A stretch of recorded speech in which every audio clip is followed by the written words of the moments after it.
大家好，歡迎嚟到我哋嘅 channel，我哋係香港中文大學統計系。咁我哋之前嘅幾堂呢，就同大家講咗呢係定積分呢有唔同嘅應用方法啦。咁我哋上堂呢，就講到呢係呢啲 volume of revolution 旋轉體呢，就可以用 disk method 呢一種常見嘅方法去計嘅。咁我哋今日呢，就會講埋另外一種常見嘅方法呢，就叫做 shell method 外殼法。咁呢一個方法咧，就其實係以前咧係 DSE M2 入面咧都係有嘅內容嚟嘅，不過係近年先冇咗嘅啫。咁不過我哋去到大學咧都會係都幾常用佢嘅，所以我哋今日咧就會介紹一下佢啦。咁我哋今日流程咧就先會有一個簡介啦，然之後咧就講翻咧上次嘅 disk method 切片法咧究竟有啲咩缺點咧，令到我哋要學多個方法嘅。咁然之後咧就下一部分咧就正式介紹翻咧乜嘢係 shell method 外殼法，同埋佢點樣嚟點樣用啦。最後咧都會再俾一啲例子大家嘅。咁我哋事不宜遲啦。咁啱啱都講咗啦，我哋上次講過嘅 disk method 同埋 washer method， 即係切片法同埋箭圈法，就係可以咧專係計呢啲嘅 volume of solids of revolution 旋轉體嘅體積，而佢嘅理念咧就係咧將每一個呢啲嘅立體咧切做唔同嘅截面 cross section， 再計翻所有嘅呢啲嘅小型圓柱體嘅體積嘅。咁我哋今日咧就會再教另外一種方法咧，就叫做 shell method 外殼法。咁我哋上次咧係對住嗰啲立體咧係垂直咁樣再切做一大堆好扁嘅圓柱體噶嘛，但係我哋今次就唔同啦，我哋會係將佢咧係對住佢平衡咁樣咧，係一個一個係空心嘅圓柱體嘅外殼咁樣切出嚟嘅，所以我哋就會叫佢做 shells 外殼嘅。好，咁去講下佢有咩缺點啦。咁我哋今次呢度咧就會俾一個係比較難嘅例子俾大家睇下咧，究竟咧有時我哋淨係識得外殼法，唔係外殼法，係淨係識得呢個切片法，即係圓盤法嘅 disk method 咧，會有啲體積咧係相當之難計嘅。譬如就係呢一題啦。我哋就會係將呢一個嘅 curve， 呢一個嘅圖像咧，就會係沿住個 x 軸 x-axis 去旋轉啦。我哋唔係，我哋係同埋個 x 軸沿住個 y 軸去旋轉嘅。咁所以我哋咧就先會有一個圖，然之後咧就會想像一下佢立體轉完之後個樣咧就會係下面呢一個啦。咁我哋呢一個情況下咧，要計咧嗰個嘅 washer 即係個箭圈嘅話咧，就會比較複雜嘅。點解咧？雖然畫出嚟簡單啊，但係咧佢嗰個入面嘅半徑咧係原來係用緊呢一橛嘅部分去計，即係咧我哋睇翻個平面圖咧就會係攞呢一部分嘅。然之後咧出面個外圈咧就係同一個嘅高度，呢一個嘅 y 值咧係要攞另外大啲嘅嗰個嘅 x 值去做佢嘅外面嗰個半徑嘅。咁樣咧就會發現咧係同一個 function 同一個函數入面咧要計兩個唔同嘅半徑嗰個數值出嚟嘅，所以咪會比較複雜咯。咁同埋咧，但係我哋如果用上次另一個方法咧，就係咧係如果係你對住 y 軸就咁轉咧，可能係因為我哋見到個 y 等於呢個 x 減一 x 減三嘅二次咧，就會係用翻係對住個x y 軸轉嘅話咧，首先就難計啦，因為咧我哋要將呢一個 x 咧係變翻做主項咧，先至可以做到咧係對住個 y 做一次定積分噶嘛。咁但係呢一個咧就非常之難咧，將呢一個嘅 cubic equation 呢一個嘅立體方程咧，就係啦三次方程咧就變翻做係一個簡單嘅 x 做主項嘅變換主項嘅。咁所以咧就呢個都有啲問題啦。咁第三個問題咧就係咩咧？就係我哋呢度咧要揾翻咧就係咧嗰啲 y 嘅 limits 啊，即係你呢度原本咧就係話係咁樣掂住就去計啊嘛。咁但係我哋仲要再嘥時間咧計翻呢一個位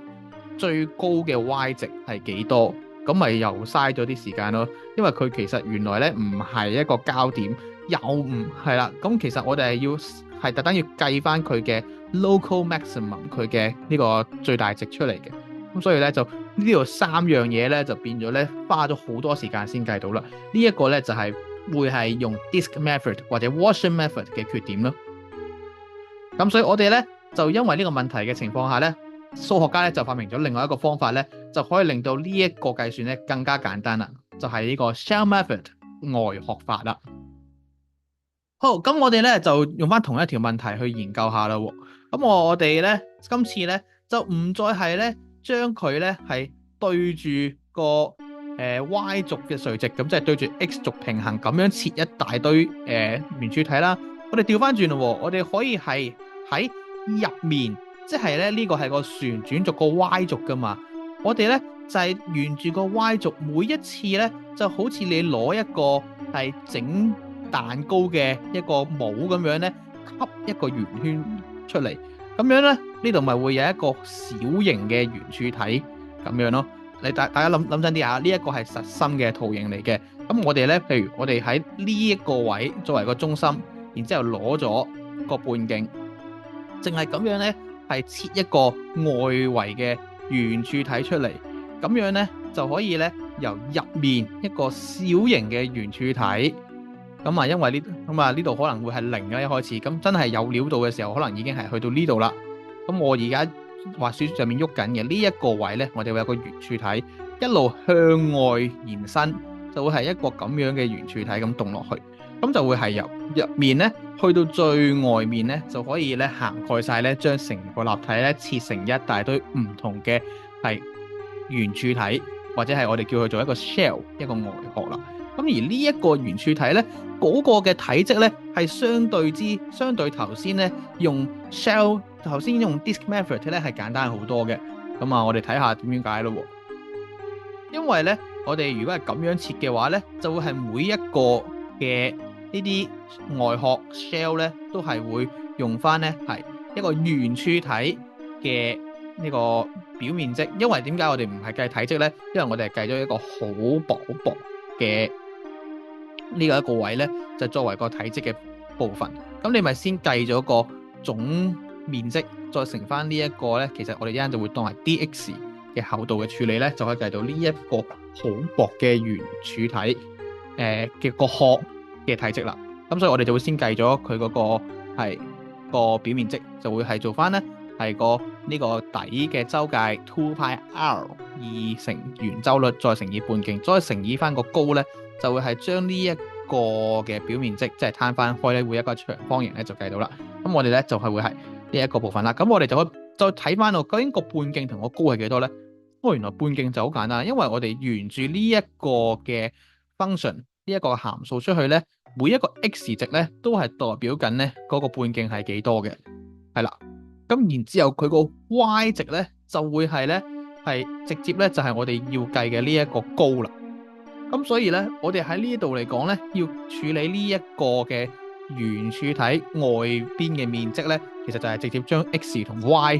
代入翻落去咧，就已經有一條式啦。咁我哋咧，所以咧就係其實要將成個立體嘅體積求出嚟嘅話咧，就係只需要將呢一堆嘅圓柱體外殼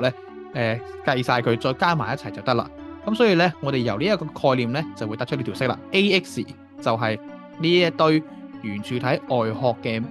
體積啦，因為係面積，呢個係面積，然再乘埋個闊度咧就係個體積啦，個闊度就係 DX 啦。咁所以我哋就會擺翻落去咧，就做一個好簡單嘅定積分咧，就可以一次過計晒啦，就可以咧解決晒頭先嘅 disk method 同埋 washer method 佢嘅一個缺失啦。即係簡單啲嚟講咧，佢哋計空心嘅旋轉體嘅話咧係比較難，而用呢個外殼法咧好多時都會比較簡單嘅。同埋佢另一個優點咧，就係如果你係想用晒 x 同 y 兩個嘅表達式嘅話咧，就係會比較簡單啦，用呢個外殼法 shell method。好，咁我哋咧就同頭先嘅例子咧，就將呢一個嘅外殼法 shell method 咧講得清楚啲，係將佢 generalize 啦。咁我哋睇下啦。咁首先咧，我哋譬如咧係個題目咧會俾一個嘅函數我哋啦，叫做旋轉啦。咁首先咧都係啦，我哋會知道咗咧佢轉完之後咧就會係呢一個樣嘅，係啦，轉完之後咧就會係呢一個樣嘅。咁然之後咧，我哋今次咧就唔再係咧。係上次咧就係咁樣咧，係對翻嗰個對稱軸咧，嗰個旋轉軸咧係垂直咁樣切噶嘛。我哋咧係平衡地切，但係由入面切到去出面嘅，所以咧我哋咧就會係留意翻啦。呢個都係個旋轉軸。咁我哋呢度就講到啦，呢度咧喺入面咧開始切咧就會係有一個好薄嘅圓柱體外殼。咁我哋咧就喺入面慢慢切到出去咧，就會係咧切晒成個嘅立體啦。所以呢個就係個外殼法啦。咁我哋咧就啱啱有個圖，頭先個圖係咁樣啦，即係大家留意翻個殼，我哋講緊就係頭先 AX 咧，就係計緊呢一個部分，即係呢一個嘅長方形旋轉完之後咧，就會有呢一個嘅圓柱體外殼。咁我哋咧就再講埋佢點樣可以推到去用定積分計到啦。咁因為咧，我哋會一路咁樣切咧，其實係可以由裏邊咧切到最出面咧，就會每一次咧都會有佢嘅半徑啦，然之後咧有佢嘅高，同埋我哋咧就通常因為要方便定積分嘅關係咧，就會有一個係統一嘅闊度，就會係個 delta x 啦。咁所以咧就係我哋咧會由入面切到出面嘅時候咧，你諗下喎，呢一個圓柱體咧就好似我哋有一個紙巾筒咁樣。我哋喺度介翻一刀咧，就可以攤翻平佢啦，就會係我哋當初學識嘅圓柱體嘅面積咧，就係長方形嘅面積，最後咧就再乘以翻咧個厚度，就係個 delta x 咧，就會係每一個呢啲嘅外殼嘅 shell 嘅體積啦。咁所以咧就大家可以睇翻，哦，原來就係呢一個白色嘅，如果淨係平面咧就係咁樣啦。咁有厚度嘅情況之下咧，就會係咁樣啦。咁最後咧，我哋知道咗點樣去設立成個嘅分割法之後咧，就可以將呢堆嘅圓柱體外殼嘅體積加翻埋一齊，就係啱啱講翻咧，係2乘以圓周率再乘以翻個半徑，再乘以翻高咧，就係呢個長方形嘅面積啦，再乘以翻咧 dxi 咧，其實就係咧呢一個係個殼嘅厚度啦。咁呢個咧就會係經過呢條式咧，我哋又係可以咧將佢變翻做一個黎曼和，最後咧又再做一次極限咧，就可以變成一個定積分啦。咁所以我哋咧就將頭先嘅成個思路過程咧，就可以咧總結為下面嘅呢一個 theorem 呢一個嘅定理或者嘅呢一個嘅公式。咁所以咧我哋就會係呢個先係同上次差唔多嘅，我哋會係可以對住個 x 或者係對住個 y 嚟做一次定積分嘅。咁所以咧就係啱我哋呢度咧就係頭先講緊咧點樣做呢個黎曼和啦，最後咧就做翻個極限咧就可以出到呢一個定積分啦。咁呢一個咧就係一個比較正式啲嘅表達方式。咁呢個圖咧都係頭先俾大家睇咗嘅，就係先有你需要做旋轉嘅函數，然之後咧就會係講翻清楚咧你想要做嘅呢個半徑呢個嘅高，由入面開始咧做呢個積分積到去最出面。咁所以我哋就會係有呢堆嘅外殼加埋一齊啦。咁啊同樣道理咧，除咗可以對住個 x 軸做旋轉之外咧，我哋都可以咧係都繼續係 x 軸旋轉啦，但係可以咧嗰個高度咧係由兩個唔同嘅函數係去中間個差異咧作為嗰個高嘅。咁咧就係呢個啦，又係有兩個 curve 兩個嘅圖像。咁啊呢度咧出同樣道理咧，今次咧就只需要將個高咧係做翻大減細咁樣啦。咁所以咧條式咧其實唔太大變化，因為大家都係共享咧同一個 x 嘅變化嘅。咁所以咧就個高度原來每一次會咁樣喐嘅。咁啊同樣道理咧，我哋咧就係呢一個嘅紅色嘅長方形咧，做完一次旋轉之後咧，就會係呢一個嘅 shell 呢一個嘅外殼啦。咁啊同樣道理，頭先我想講嘅咧就係咧，你除咗可以對住個 x 軸做旋轉之外咧，都可以對 y 軸做旋轉嘅。咁啊今次就變咗咧係個半徑咧係個 y 值，然之後咧個高咧就係佢哋嘅 x 嘅差異值啦。咁所以咧我哋咧就會係我大啲嘅嗰個 x 值咧就會係 f(y)i 減翻細啲嘅 x 值咧就係個 g(y)i。咁所以呢一個咧今次就係呢一個就係頭先我哋個 shell 嘅外殼嗰個高度，不過打橫瞓低咗咯。咁所以咧就會係咁樣啦。